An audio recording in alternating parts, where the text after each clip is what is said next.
welcome back to the Daytona 550 here at Daytona Beach Kennel Club and Poker Room. Fourth race, congrats goes out to the 6FM Chris Cody, your winner of the Red Wing Shoes Toledo Derby. And the fifth race, for those that are alive in the twin trifecta, you're going for almost $4,000. That's got to go to somebody nice. So that's a nice little bit of lettuce on your salad coming up in the fifth race. And that'll be the Texas Greyhound Kennel Association Roundup. So we'll get to that in a little bit. Let's get to the number 5 Greyhound in the Daytona 550 here in the 10th race tonight. And that is one of my personal favorites, Flying Fired Up. Son out of Rhythmless and Flying Ablaze, owned by Vince Berland, from the Lester Raines Kennel and trained by Ken Lesperance. My home track is Southland. He's representing well. He was the co-win champion with 22 victories. Actually, the solo win champion on that 583 course. Won the Southland Derby, so that's probably the first time that he broke through on the national scene from the exact post that he has tonight. So that's interesting. We're going to talk post positions in a bit. Just missed winning the Darby Henry Male Sprint Championship to his kennel mate by a nose, and a lot of people were gasping that he was even caught in that race. And the interesting thing about Flying Fired Up, he's the only Greyhound tonight out of the 8 eligible for the $20,000 United Greyhound Racing Triple Crown bonus. There's also a nice little 10,000 cabbage heads for the Southland bonus.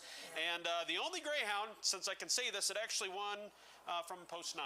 Right.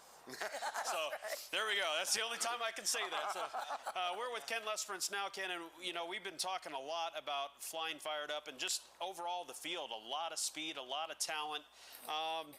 A lot of cases, Chasmo's Dutch has kind of been the understudy to him, but from Flying Fired Up standpoint, if you can give us an idea when this Greyhound broke in and how you felt about him, did you see something like this that long ago or no? Absolutely. When he first came in as a pup, we had about 10 pups come in, and I told Vince that I thought he was the next Titanium, Flying Titanium, or 2B, you know what I mean? Yeah, newsflash, he was pretty good. And he just showed that early in his career. They told me a couple other dogs might have been that way, but he was actually the one that caught my eye and said, there's something special about him. And fortunately, it turned out to be that way. Yeah. Like a fortress? Yes. Was that a dirty little secret No. there? I mean, like a fortress? Ken, no. Fortress of Gold. Ken trained that Greyhound. Yes. Phenomenal Greyhound. St. Pete. Yep, at St. Pete, and I'm sure those watching tonight are seeing Ken. He just had that special little thing. You could see, it's something you just knew that, he was special. And he turned out to be that way. And we were very fortunate to have him. That's great. Yeah, I'm from Palm Beach, Ken, and when I see a dog coming in from Southland, you got to put it on the ticket.